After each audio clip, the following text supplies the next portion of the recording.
These Laramie cigarettes give me the steady nerves I need to combat evil. Gee willikers, radioactive man. Wished I was old enough to smoke Laramies. Sorry, Fallout Boy. Not until you're 60. Look out! Will Radioactive Man act in time to save the Earth?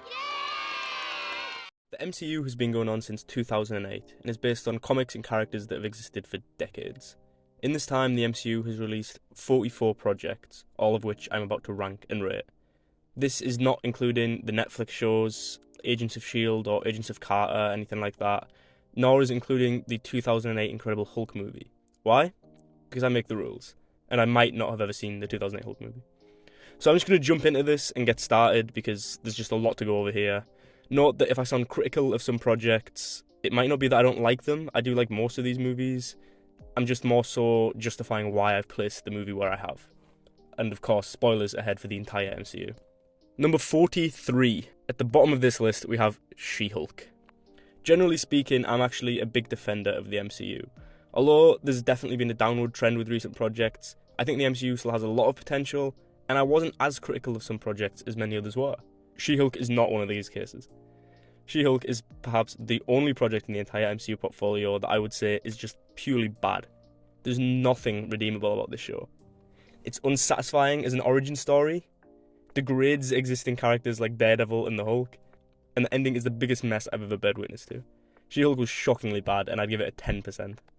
42. Secret Invasion. Secret Invasion is another example of this, though Secret Invasion did at least have some redeeming episodes, good acting, the setup was interesting and built tension. However, the ending was once again a complete mess, and I couldn't help but feel like the MCU would just be better off without the show. Introducing a ridiculously overpowered character that just has no place in the current MCU, somehow simultaneously changing the entire MCU universe and feeling completely meaningless and inconsequential at the same time. Truth be told, I think the show can't be rectified without a second season, and I just don't really think I would want a second season. 30%. 41. Captain Marvel. I'm sure some people aren't happy that this one's this low, but truth be told, I just think it's a very forgettable movie. I've watched it at least 3 times, and to this day, I just can't really tell you much about the film, other than the basic overarching plot. I just don't really feel the heart of this movie, and while it has some high moments, it just fails to stick with me, and I've never held it in particularly high regard. I give it a 40%. 40. The Falcon and the Winter Soldier. This one was disappointing. Perhaps it's my first instance of being truly let down by the MCU. I love Bucky's character, and some of his stuff in the show was really interesting, with him trying to make amends and such. But ultimately, he ended up feeling completely sidelined by Falcon, a character I actually found myself starting to dislike by the end of the show. Zemo is one of my favourite characters from the MCU, and I've been awaiting his return for a long time. Him being in this project just felt wasteful, and even degraded his character to some degree.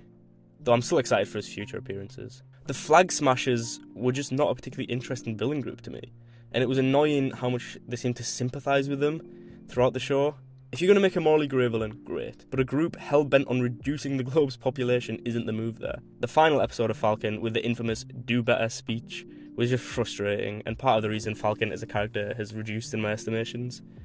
However, John Walker's character was an amazing addition to the MCU and won this project a little bit of credit. 44%. 39. Hawkeye.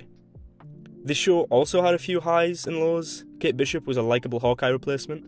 Tony Dalton's introduction into the MCU is very promising. The return of Kingpin was also a big moment, but ultimately Kingpin came across too weak in the show, which was disappointing to fans of the character in Daredevil. Also, speaking as a fan of Hawkeye, I think he was let off the hook too easy for the whole Ronin phase. I think there needs to be more consequences there, and hopefully they aren't finished addressing this. Overall, there's some good introductions in this show, but hopefully the payoff is higher in quality than the setup. 45%. 38. Miss Marvel. Overall, the show was enjoyable enough, with some likeable characters and interesting moments. The Bangles were an interesting introduction. Also, time travel stuff is huge. However, I think the project's biggest issue was the villain, stretching between the clandestines and the Department of Damage Control, neither of which ultimately felt interesting or invoked high stakes. I was more occupied by the visuals of the show, and it's another one I think could have maybe been scrapped, just filling out Kamala's story in the Marvels instead. 46%. Number 37, Black Widow. I actually think this one had a lot of potential. I really liked the family that was built for Natasha. It feels fitting to her character, despite, of course, the obvious plot hole of her repeated claims to not have a family prior. Despite this, I think Yelena was a strong addition to the MCU, as well as Alexi's Red Guardian, who brought some good comedy to the movie. I especially loved the intro to this movie. There was definitely some heart there. Ultimately, I just think it didn't land because of, once again, the ending. An overall wacky ending with a non-threatening villain and a broken nose, as well as the triple cross twist. The end of this movie just felt rushed or something. The dialogue completely fell off, some poor CGI. Overall, the movie just definitely didn't stick the landing. 52%. 36. Thor: The Dark World.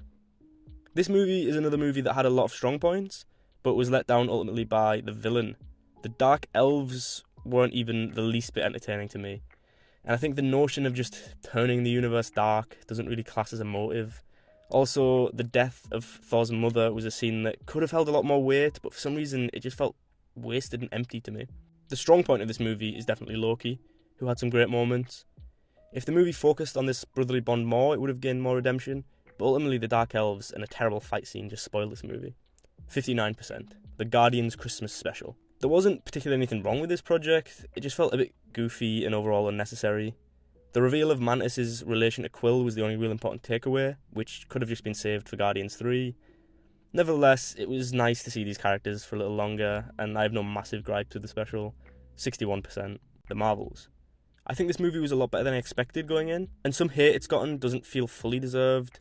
Sure, there's some wacky parts, and the villain wasn't very well fleshed out, but I personally enjoyed the place-switching fight scenes, and personally it was at least more of a fun watch than the actual first Captain Marvel film. The rip in time and space was a cool consequence for their actions, and I think, despite Rambo's sacrifice feeling somewhat unnecessary and some definite fan service, I think it's great that we got a new way to see into some pockets of the multiverse.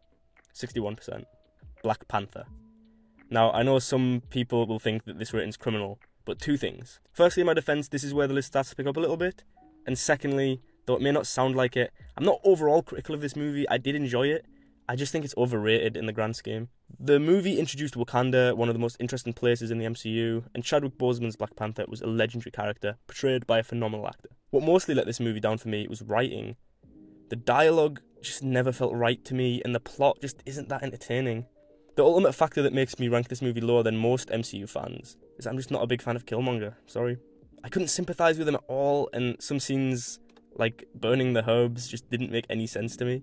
I found it to be completely contradictory and even annoyingly so at times, as he would criticise Wakanda for not doing better, which is an interesting stance for a villain, but he would then do completely heinous things that didn't ultimately benefit Wakanda at all, and even to some degree hurt it. Killmonger was just confusing to me, and it felt more like he was using a good motive as an excuse to do bad things. On top of that, I didn't really like the final fight scene. 63%, sorry, moving on. 32. Ant-Man and the Wasp. This movie ultimately became a little tiresome, as some of the mechanics that were new and exciting in the first Ant-Man movie just got old quick. Shrinking and growing objects constantly throughout the movie, sometimes for no particularly good reason. Ghost was somewhat forgettable, and although there's an interesting motive on her own part as she was genuinely suffering, she never came off as particularly threatening. Some strengths of this movie: Paul Rudd's Ant-Man is always an enjoyable character for me to watch. The Quantum Realm stuff was cool. There was definitely some heart with Ghost and with Janet's return, but some of it didn't land as well as was intended. 65%. 31. What If? Again, this is going to be low for some people, but unfortunately I just don't really enjoy the animation style of What If, nor do I think the plot is anywhere near as good as it could be. An animated show with access to the entire MCU multiverse, yet some of the things they choose to focus on are just so inconsequential to what else could be out there. We don't need to see what would happen if Black Panther was Star-Lord. Although they culminate in one big finale, I think the individual episode endings are just unsatisfying. That being said, the show has a cool concept, and I love Doctor Strange's episode, so I don't know, I'll give it a 65%. 30. Thor: Love and Thunder. A recent MCU flop I've definitely defended at times, but ultimately is definitely lacking in certain areas. I have three main issues with this movie: Gore's non-existent kill count, Thor's overly comedic portrayal, and the Council of God segment. That whole segment is just dragged out way too long and could have just been removed from the movie in my opinion. Despite all this, I think this movie had some real high moments. What we did see of Gore was phenomenal, with one of the MCU's best introduction scenes ever. There was emotional moments towards the end, with Jane's death and Gore's victory ultimately leading to a change in his wish.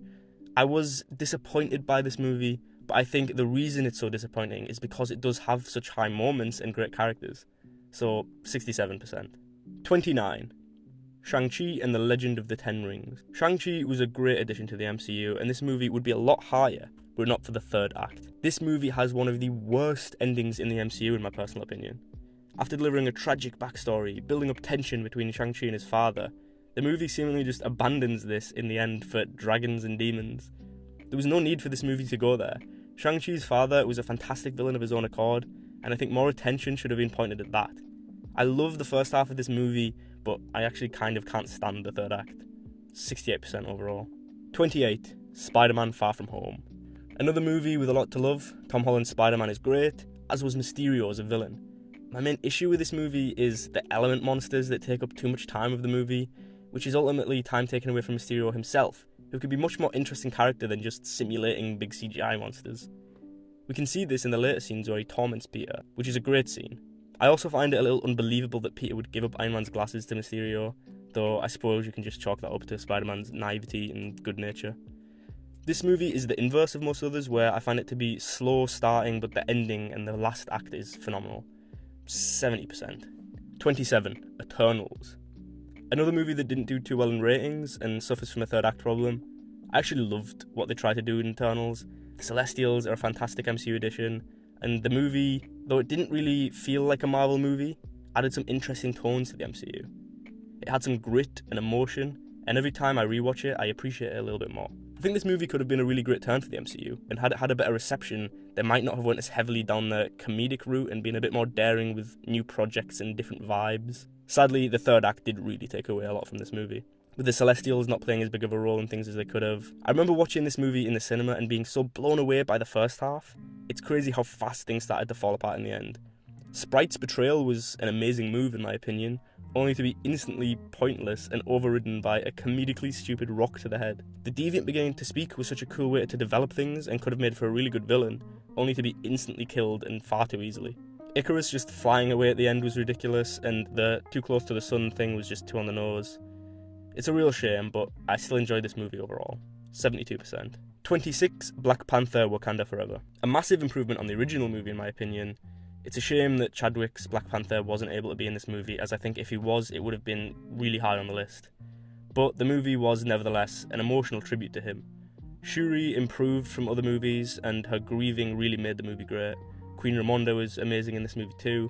Namor, another fantastic addition to the MCU, who was a great villain in this movie, with good motive, open about his destructive nature, but wants to protect his home at any cost. I think this movie lacks in some areas still. I wasn't a massive fan of Ironheart, and I think a lot of the political stuff didn't land. I am interested in it, but I think ultimately things just became more focused on Namor. I'd give this also a 72%. 25. Werewolf by Midnight. I really like this special presentation. I think Jack and Elsa are amazing additions and I'm excited to see more of, and the presentation had a very unique feel to it. It was just a nice little extra for Halloween, and I don't really have many criticisms of it. I suppose it was great, but what it wasn't much, if that makes sense. I'd like to see more of this side of the MCU. It was great as a standalone, but if they don't go anywhere with it, it would ultimately feel a little pointless. So Blade, maybe? I don't know. 74%. 24. Iron Man 3. Iron Man 3 is definitely a big downgrade from the first two movies. The Extremis plot was very poor. The powers I didn't find particularly entertaining. The Mandarin fake-out was a little silly, but does also get some comedy points. There's also some things that I really love about this movie though. Robert Downey Jr. never misses as Iron Man, and his performance here was amazing. The anxiety and existential dread that pulled him down in this movie felt like a great direction to go in following the Avengers movie. Also, despite Killian not being the villain I'd hoped for, I think his backstory is ingenious and another example of Tony Stark's past coming back to haunt him. 75%. 23. Spider-Man Homecoming. Coming off more favourable than Far From Home, this movie nails some of the things that make Spider-Man a classic hero. I enjoyed the way the movie linked up to the fallout of the Avengers, with the Vulture, who was an interesting enough villain, with his identity reveal acting as a good plot twist. Iron Man's appearances are enjoyable in this movie, and the relationship paradigm between the two characters is great. Although it's not an origin story, it does capture the early days of Peter Parker type story well. The only reason I don't put this movie higher is because of the strength of some of the upcoming movies compared. 79%. 22. Ant-Man and the Wasp: Quantumania. Another movie that I'm a big defender of. I don't think people gave this movie enough credit, as there are a lot of high moments between the development of Scott and Cassie's relationship post-blip, the vast world development of the Quantum Realm, and of course Jonathan Majors' amazing performance as Kang, which completely lived up to the hype for me. Too bad he's gone now.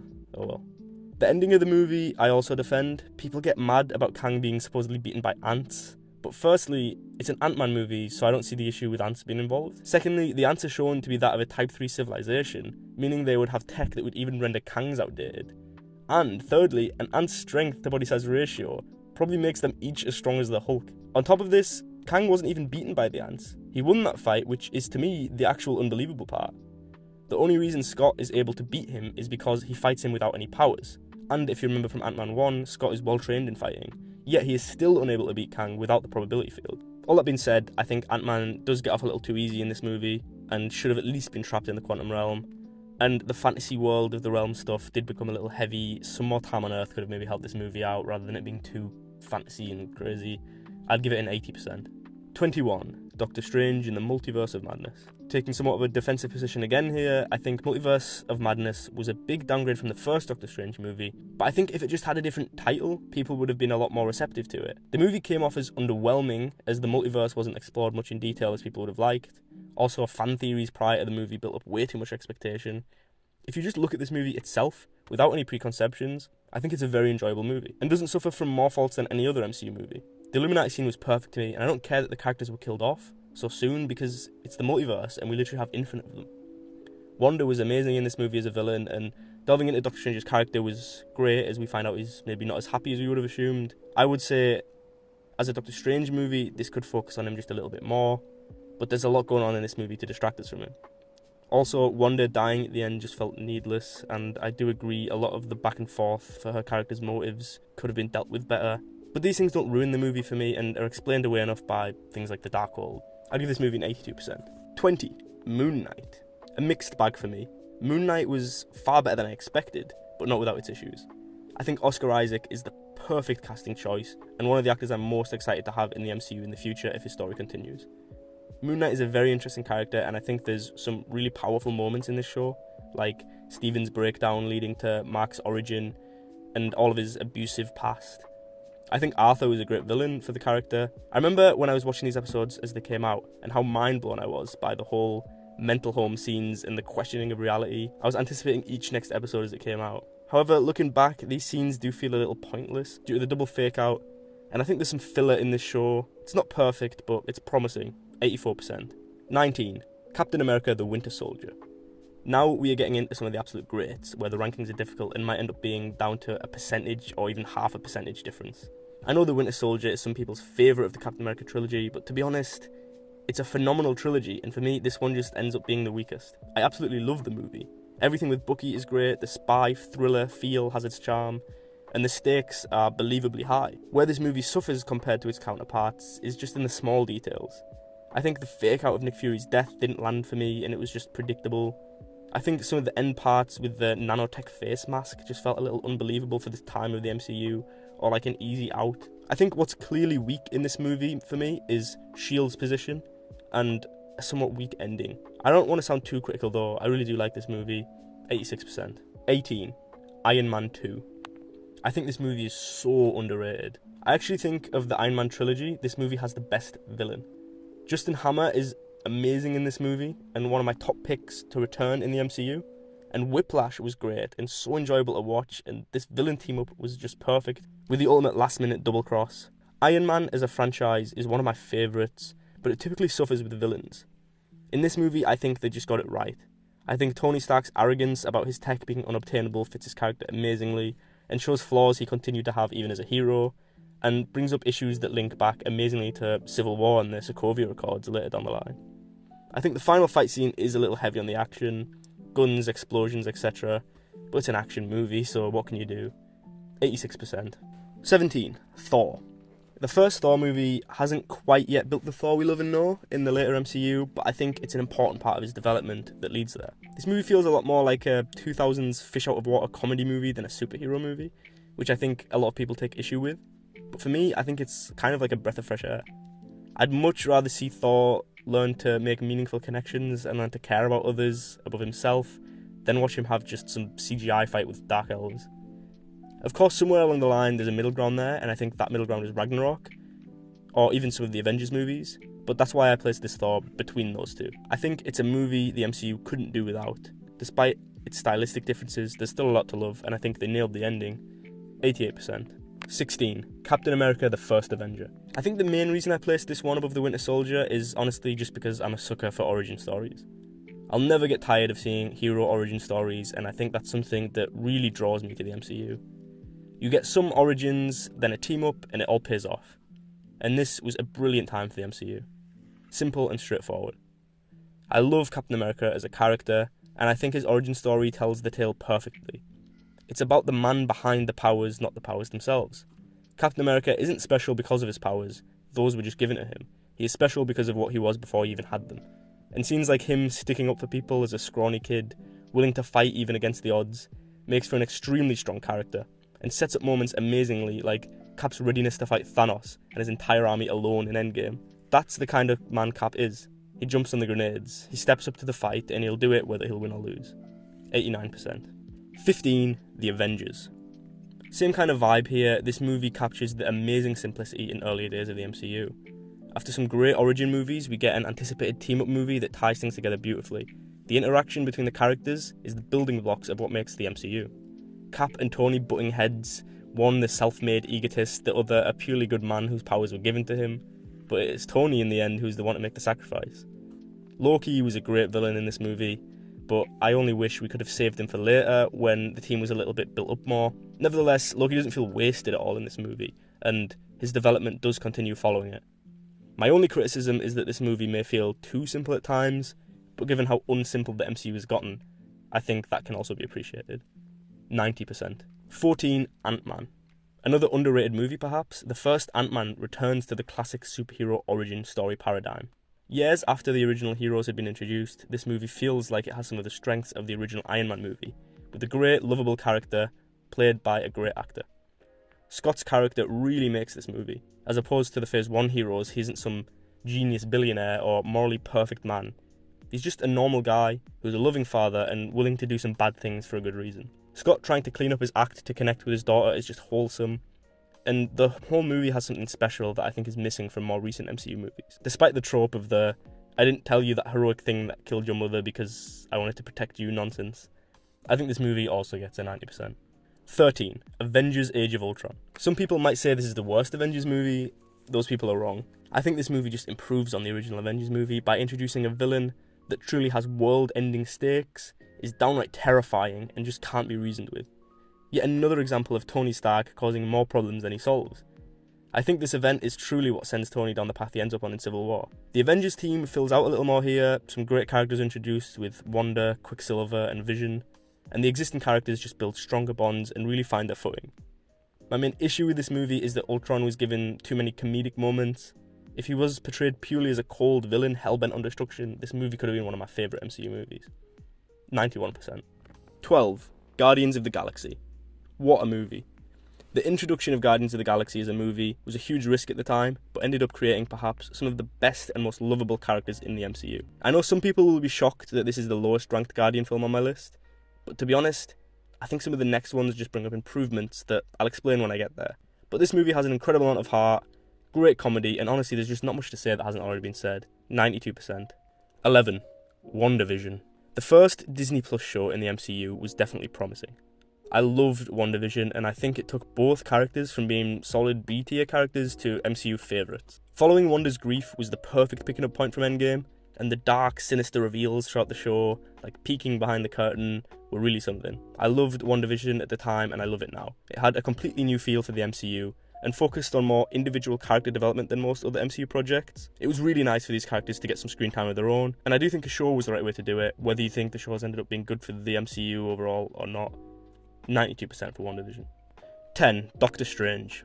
This movie blew my mind the first time I watched it in the MCU. I was always more of a fan of things that could be explained reasonably in these movies, like a man building a suit, or a chemical compound creating an incredibly strong man. That's why Thor was probably one of my least favourites of the original three at the time. Of course, my views have changed since, with the MCU getting less and less believable, and I don't mind a little fantasy as long as there's an attempt to explain it. Although Doctor Strange did explain how magic works, this was my first occasion of throwing my preferences out of the window. I loved Doctor Strange's character, and I think he has some of the coolest powers in the MCU. The movie being an origin in which a character with flaws not dissimilar to Tony Stark, going to any lengths to regain use of his hands, isn't the typical hero's journey. That's what makes Doctor Strange stand out to me.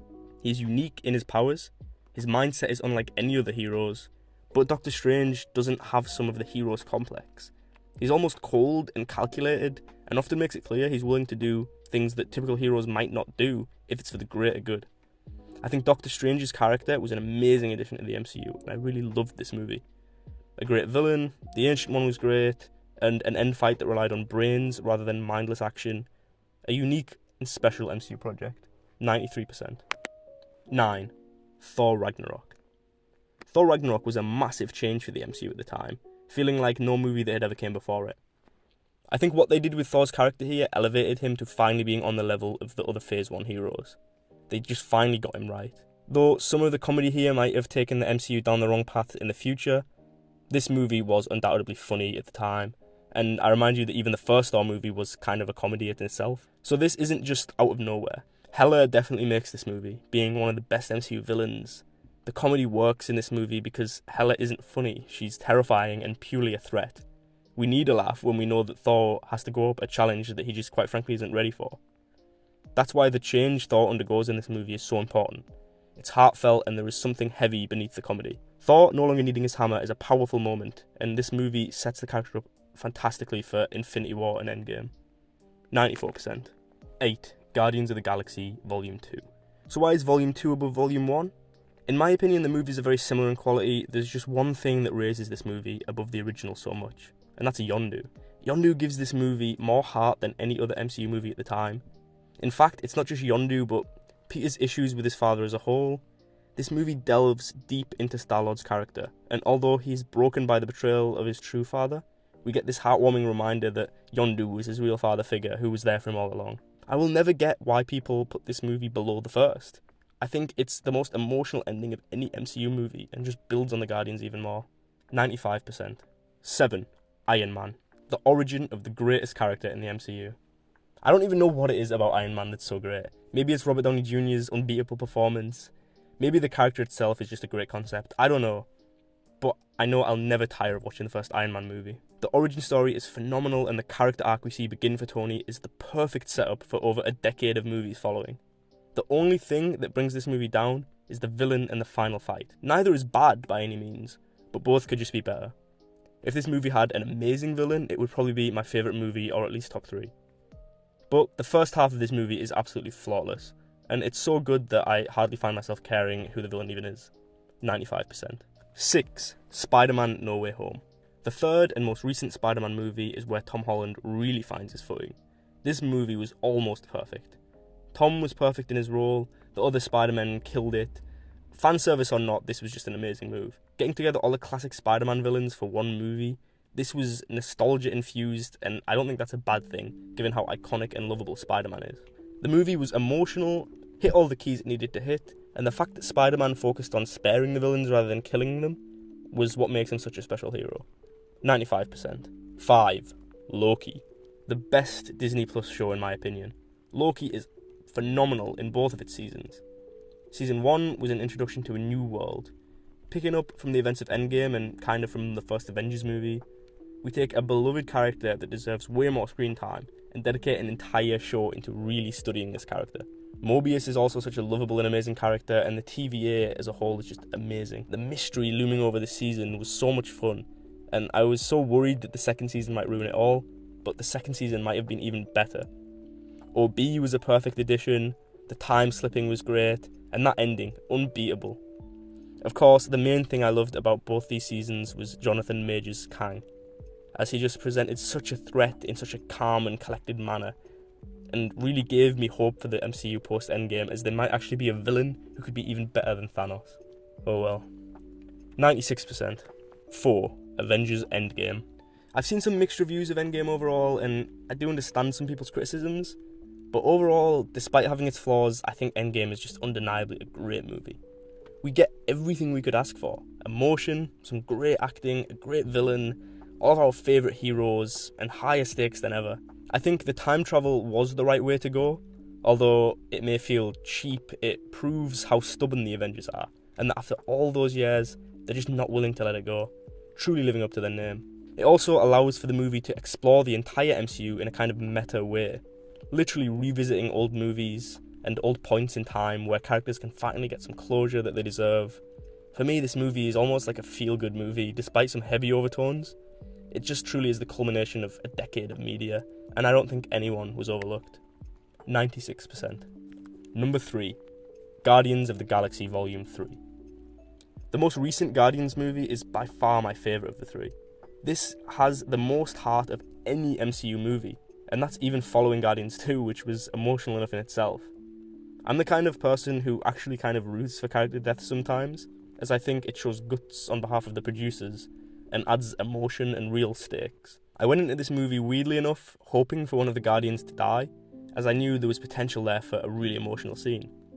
However, as I was watching this movie, I just started to take it all back, just hoping that everyone would make it out alive. It takes a great movie to do that, to connect you enough to the characters that you truly can't stand to lose them. Rocket's backstory was just beautiful, and the High Evolutionary, one of the MCU's best villains. This movie had it all. Comedy, the emotion, the characters. I think one day this movie could move even higher in the rankings as a potential favourite. But with it being so recent, I think it's only fair to see how time treats the movie. But this is absolutely proof that Marvel still have it in them, and why I'm often such a defender of the franchise. 98%. Number 2. Captain America Civil War. Civil War is actually probably my most rewatched MCU movie. I don't just love this movie because, blue hero, big fight with red hero. It's just so much more than that, and as cool as the fight between all the heroes is, it's not the best part of the movie.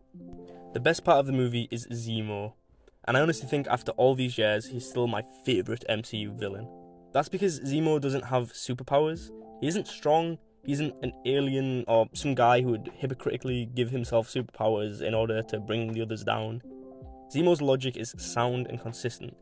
He's both deadly serious and terrifying, and despite having no special abilities, he's arguably the only person to have beat the Avengers. Sure, Thanos beat them, but they just went back and undid his work. They will never be able to undo what Zemo did. They can't. That's the beauty of it. He just planted a seed of doubt, played one game of chess, and like that, an empire began to crumble. If Zemo didn't do what he did, the Avengers might have even beaten Thanos in Infinity War. I love Tony versus Steve, I love Black Panther in this movie, I think it's his best moments in the MCU, and I love each and every act of this movie, I will never get tired of it. 98%. So, number 1. So, my number 1 Marvel movie of all time, you've probably worked it out from deduction, Infinity War. This movie is so much better than Endgame to me. It is Thanos at his finest, a true deadly threat, an amazing team-up movie coming off the Civil War breakup. This movie has each character somehow simultaneously at their peak, and never has a down moment. It goes from great scene to great scene to great scene, and then it ends. It is incredibly rewatchable, and in my opinion, this is exactly how to do a comic book movie, exactly how to make a good villain, and exactly what future Avengers movies need to be. Hopefully the MCU can make something on this level, or maybe even better in the future, but they definitely have a high bar to compete with. 99%.